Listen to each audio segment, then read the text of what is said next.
Hello, YouTubers. This is Lethologica, and welcome to part 10 of Feed the Beast Minecraft series. Now, this playlist I have marked as Season 1, and that's because I think there's going to be 20 episodes per season before I take a break and go back to something else, yet to be determined, although that's subject to change. So that means we're at the halfway mark of this series, and we're going to be continuing on with thermal expansion. But first, I have let the villagers out of their imprisonment. I think it might be safe now. I have contained the mob threat. I have found the area they could have spawned. And aside from spiders sneaking in through there, we should be okay. So, let's take a look at what we're going to be doing. Now, in our previous video, we set up these magmatic dynamos. I built a few more. And we set up this pulverizer and induction smelter. Now, since the last video, I have done a couple upgrades. As you can see, there's a half a dozen there now. I've also been upgrading these tanks. So now they hold considerably more. So the basic tank we had only held 8 buckets, so 8,000 millibuckets. The next one does 32 buckets, and right now we are on this reinforced portable tank, which does 128 buckets.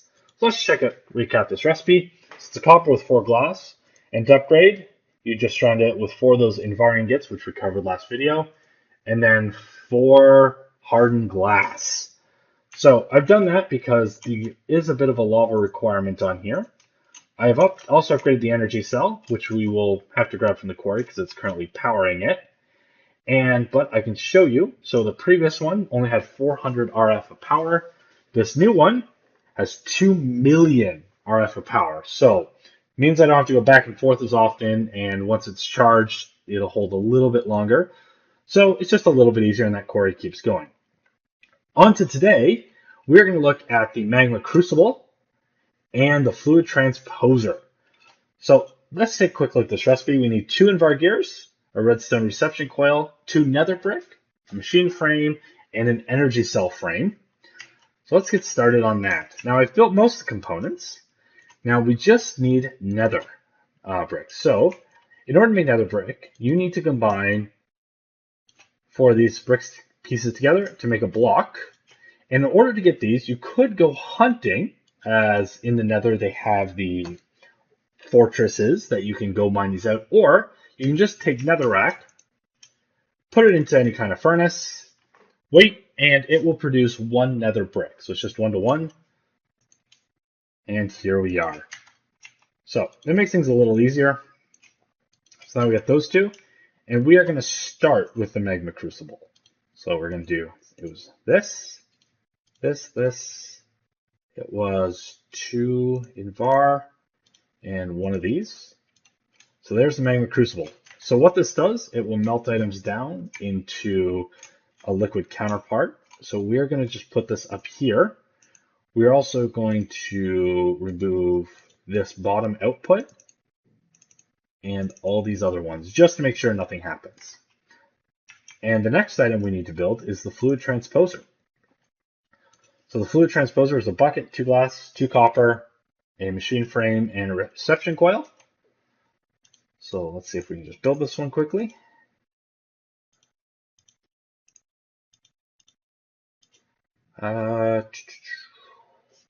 I just forgot the recipe. Right, 2 glass. There we go.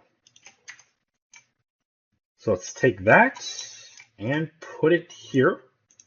And again, we are going to take all these inputs off, or risk of input output off, and we're just going to leave that top one. And a little cool thing, now as you can see, these pipes auto connect. If you take your wrench and just right click, you can see how it's forming that little square. You can take it off so nothing will get pumped into there, because we really don't want it to. We want to keep this empty. And what we're going to do is we're going to put a pipe in between there, and same thing, we're just going to disconnect it so it's only going down. So why do we need this? Well, there's many reasons. The next thing, what we're going to need is we're going to need these redstone energy flux ducts for our power requirements. We're not quite ready to do the resonant or the Krauss stable flux duct, but that will be the long term. And the nice thing about these, they actually once you make them, they can be upgraded into them. So we can build these now and upgrade later. So let's take a look at the recipe. So the redstone energy conduits by themselves need 2 pieces of electrum and 1 hardened glass or fused quartz. Let's see if we can get that. I already have some electrum ready to go and some hardened glass. And I think we're going to I'm just going to use this all and make a bunch of this, apparently. And what you're going to want to do is you will want to put redstone in here. Now, unless it's changed, what you used to need was sorry, let me just double check this. I don't want to lie to you. So it's sitting in oops. As you can see, it's sitting in here. We're going to want to turn this output off. It'll flow down. It'll fill up the tank here. Now, yeah, so it's 1 piece or 2 pieces to make 1 of these. So we are just going to let's make 30 of them. Just get them ready to go. So it'll start running. And I'm just going to want a little bit. And I'll show you where they're going to be positioned. I'll let the rest of those run out. So I've been continuing to build a lot more, or not a lot more, but a little bit more on my little expansion out here. Upgrading these walls. And here are engines. So there's 12 magmatic dynamos here. And what we're going to be doing to power this, I'm just going to be putting them through the center. So they can handle a little bit more power and transfer a little bit more. And eventually, yes, like I said, I will be upgrading to those bigger ones.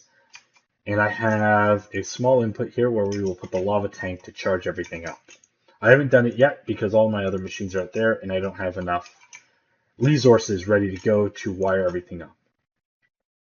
So hopefully by now, everything is done.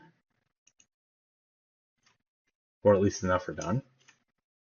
So you can throw all sorts of things in here. You can throw ender pearls in here, and you are going to need them. You will need redstone. You will need to run the ender pearls through the magma crucible. There we go. That sentence was hard to say.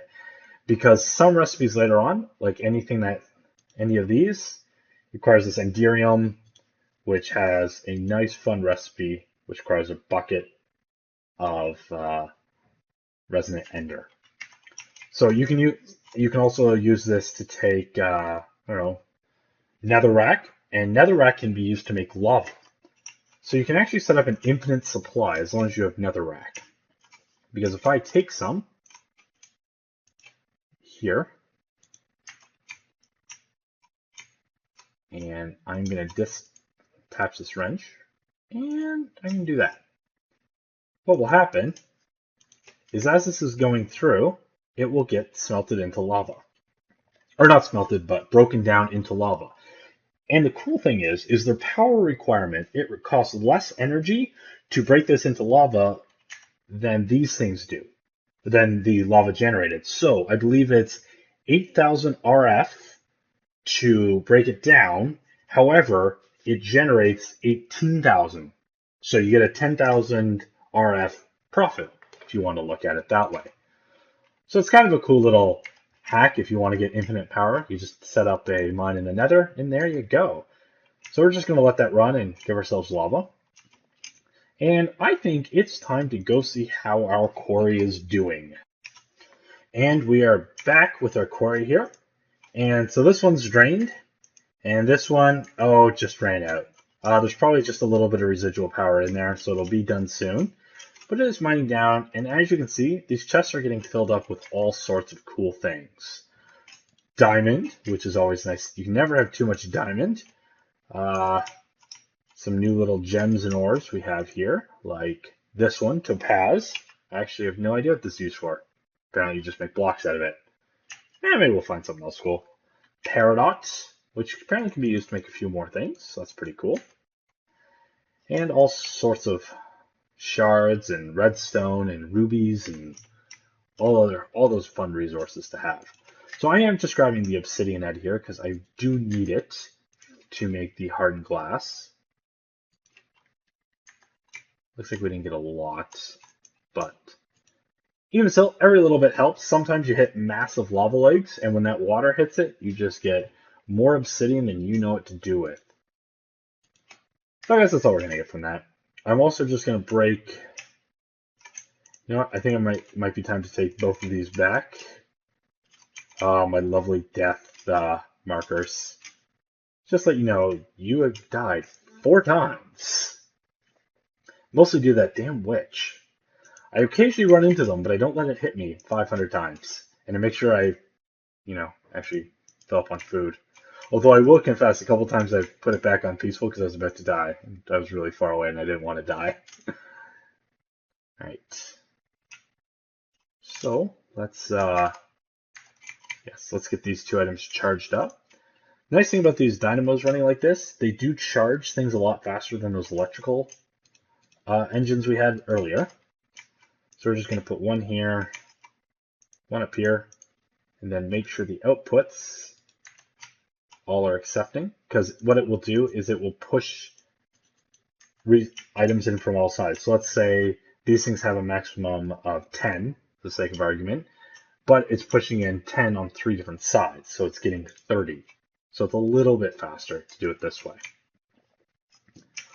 So while that is running, I think we're going to learn something fun about the liquids in this game, which I probably should have done earlier.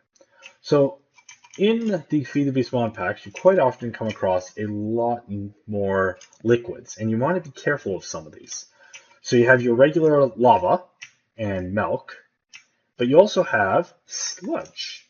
And let you know, I'm storing these in Buildcraft tanks, and the recipe for those is very, very simple. It is just 8 pieces of glass around the outside. I think it's called BC. Yeah. Tanks. I think I'm blind. I know sometimes some of the mod names have them differently. Okay. Well, what we're going to do is we're just going to break this one. So this thing can just break with your hand, no problem. And yeah, tank BC factory. Oh, I'm on the last page, that's why. So the recipe for this is just, like I said, 8 pieces of glass around the outside, and that's it. And you get 1 tank for 8 pieces of glass. They're not as nice. I personally prefer the thermal expansion ones for most things. However, these ones do have their uses. They allow you to, if you need to create a small buffer tank, and you just need something, a solid block there, then they work. Please note, if you do mine these, you will lose the liquid inside of it, so it'll all be gone. So, back to the different kinds of liquids. So, milk and lava, you know. Sludge is this, which this is. I'm not sure, it does have some uses, some recipes you can use to craft it, and it can be used in a sludge boiler to give you some free items. Now these resources, what I might do is I'm going to quickly put it back on peaceful mode to show you. If you fall into these resources, what happens is, as you can see, the world gets a little bit of hazy and your health goes down. So it's not a fun effect. It makes it harder to mine and click on things. So it's there. Next one is your sewage, which you can use to make fertilizer later on. Can't remember. Yeah. And it can be collected in a sewer from different animals. Now this one, what it will do, it'll give you a kind of poison effect. So you get hunger, slowness, and poison over so many seconds. It will run out after a few. And finally, poison. Now this one's weird. It looks like milk, and you can't place it down in the world anymore. But I think if you have a dropper with a liquid bucket in it, it will allow you. Thankfully, I have a little pool here that I ran into while clearing out my wall. So I'm sure you've been wondering why this isn't gone. It's because this pool is here and I haven't moved it yet. This stuff is pretty bad stuff. You get hunger and a poison effect, and it does last for quite a little while, or a few seconds. But once it goes away, you'll be fine again. Now let's see how our items are charging away. Hopefully they're close to being done. Oh, so I find these villagers randomly drop emeralds and other items on the ground, which is pretty cool. I mean, I'm not going to complain. Emeralds are really hard to find in this game. So this one is almost there. This one's not as far, but it's because this has 3 connections into it and this is 2. So this is going to go a little bit faster. So that's almost done. And our lava supply is going down. We will be setting up a pump system to get for this other area, just so we have more. And to let you guys know, in a video very, very soon, you are going to need a lot of iron. So keep that in mind. There is going to be a huge iron requirement for something very, very special. So you're going to need iron, glass, and not much else because we need to make the storage facility for our lava. That's right, we need to store the lava, and it's not going to be some wimpy little tank. It will be this entire area I've kept specialized here. So you're going to see how to do that. This video is a little shorter, but I think I'm just going to end it here because the next components are going to be a little bit longer. So, as always, if you enjoy my videos, please like and subscribe. Any and all comments are appreciated. And thanks for being here until the halfway mark. Cheers, everyone.